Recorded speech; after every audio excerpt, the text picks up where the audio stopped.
Anda kembali menyaksikan Apa Kabar Indonesia Siang. Pemirsa, kami ajak Anda kembali berdialog bersama dengan sejumlah narasumber yang sudah tersambung bersama kami. Ada Dr. Sarbini dan juga Pak Iqbal dari Kementerian Luar Negeri Republik Indonesia. Saya mungkin mau kembali ke Pak Iqbal ya, karena sebelumnya Dr. Sarbini juga sudah mengatakan bagaimana kondisi terakhir dari 3 WNI yang sampai saat ini juga belum bisa dikontak, belum ada informasi secara langsung. Tapi informasi yang sudah diterima oleh Kementerian Luar Negeri seperti apa mengenai 3 WNI ini? Apakah akan dievakuasi, Pak Iqbal?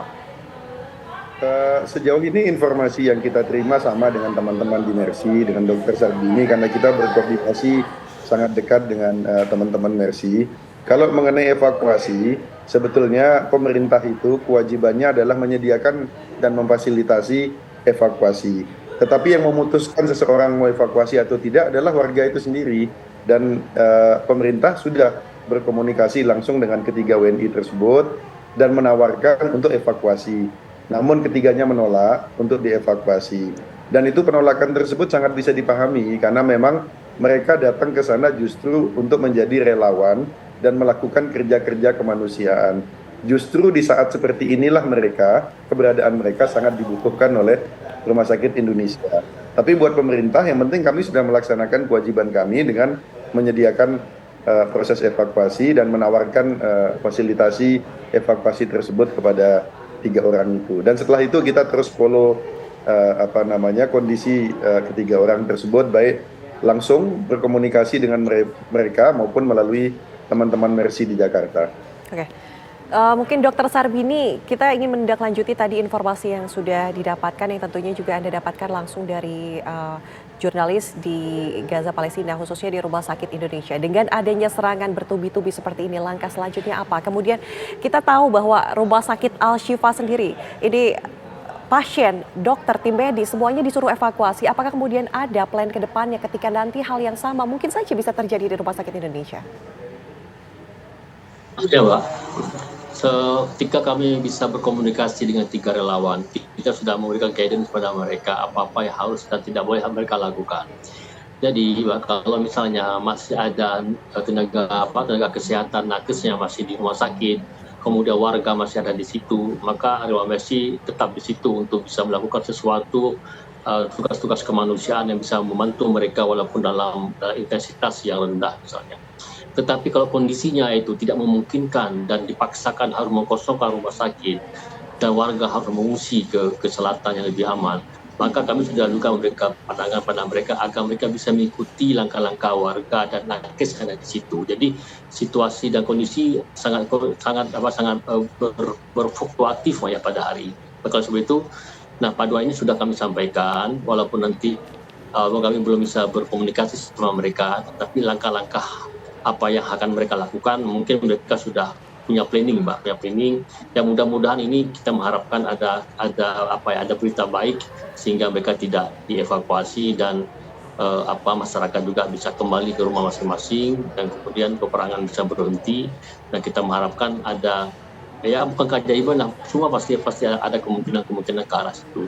Kira-kira gitu, Mbak, guidance seperti itu ya. Tapi apakah kami berkoordinasi? Kita selalu berkoordinasi dengan pihak Kemlu ya, untuk kebaikan bersama. Jadi pilihan-pilihan kami itulah pilihan-pilihan kemanusiaan, dan itu pilihan-pilihan yang memang ketika itu memang harus kita memilih untuk menjadi bahagian dari tugas-tugas kemanusiaan yang Mercy lakukan.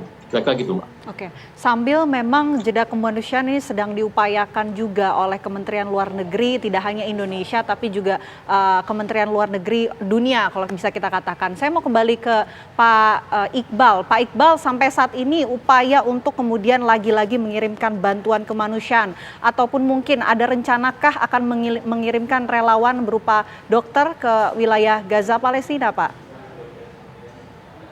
Sejauh ini memang yang paling memungkinkan untuk dikirimkan adalah bantuan logistik, dan itu sudah kita lakukan dalam 2 batch. Kemarin pagi kita mengirimkan batch kedua, 2 pesawat, sekitar hampir 22 ton, terutama kebutuhan medis yang kita kirimkan. Dengan harapan itu bisa segera tiba di Gaza sesegera mungkin. Maaf, harapan kita itu bisa segera tiba di Gaza segera mungkin dan dapat digunakan untuk membantu saudara-saudara kita di Gaza. Kalau pengiriman relawan sampai saat ini memang belum memungkinkan, karena dalam memberikan bantuan ini kita terus berkonsultasi dengan Palestinian Red Cross, kemudian Egyptian, jadi Palestinian Red Crescent, Bulan Sabit Merah Palestina maupun Bulan Sabit Merah Mesir. Maaf. Karena prosesnya memang yang mungkin menyalurkan itu hanya dua lembaga tersebut ditambah dua lembaga PBB lainnya yaitu UNRWA dan ICRC. Sejauh ini memang yang diharapkan adalah bantuan logistik dan bantuan finansial. Baik. Mungkin Dr. Sarbini, ini terakhir langkah selanjutnya dari pihak Mercy sendiri, selain tadi pihak Kementerian Luar Negeri juga sudah mulai bertindak begitu ya.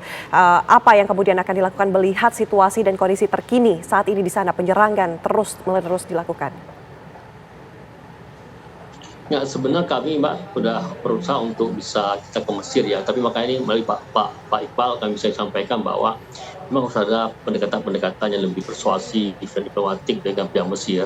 Karena sampai dengan hari ini kita belum mendapatkan visa untuk bisa masuk ke Mesir, kita nggak masuk ke Gaza. Pada awal kita memang mencoba masuk ke Gaza, tapi setelah mempertimbangkan banyak hal dan kondisi yang berbeda dan tahun-tahun yang lalu, maka kita putuskan kita akan membelikan obat-obatan segala macam itu di Mesir. Nah, tapi sampai dengan hari ini, maka kita belum mendapatkan lampu hijau dari pihak terutama bersama Mesir untuk mengizinkan tim medis kita ini untuk bisa masuk ke Mesir untuk membelanjakan, membeli obat-obat yang memang Rumah Sakit Indonesia telah memberikan list kepada kami apa-apa kebutuhan-kebutuhan yang hari ini. Dan berdasarkan list itulah kami mencoba untuk membelanjakan obat-obatan itu di Kairo, sehingga ini cepat kita bisa kita salurkan ke Gaza dengan melalui melalui Red Crescent yang Mesir. Kita sudah mencoba untuk membangun komunikasi dengan mereka melalui PMI, sehingga kerjasama ini segera bisa kita lakukan. Makanya melalui Pak Iqbal ini agar bisa membantu proses visa kita ini, mudah-mudahan ini untuk segera bisa mewakili rakyat Indonesia untuk kita bisa membantu saudara kita di Gaza dalam hal menyalurkan obat-obatan yang pada hari ini memang di sana memang sangat dibutuhkan, terutama di rumah sakit di Indonesia. Oke, baik. Terima kasih Dr. Sarbini, terima kasih juga Pak Iqbal, karena memang Menlu RI saat ini sedang berada di Tiongkok bertemu dengan Menteri Luar Negeri lain dan rencananya juga akan menuju ke Rusia ya untuk sama-sama mengupayakan adanya gencatan senjata. Kita doakan bersama-sama mudah-mudahan segera ada hasil terbaik agar peperangan ini bisa terjadi dan tidak ada korban jiwa lagi. Terima kasih banyak Dr. Sarbini dan juga Pak Iqbal atas waktunya. Selamat siang Pak. Dan pemirsa, apa kabar? Indonesia Siang masih akan kembali untuk Anda usai jeda, tetaplah bersama kami.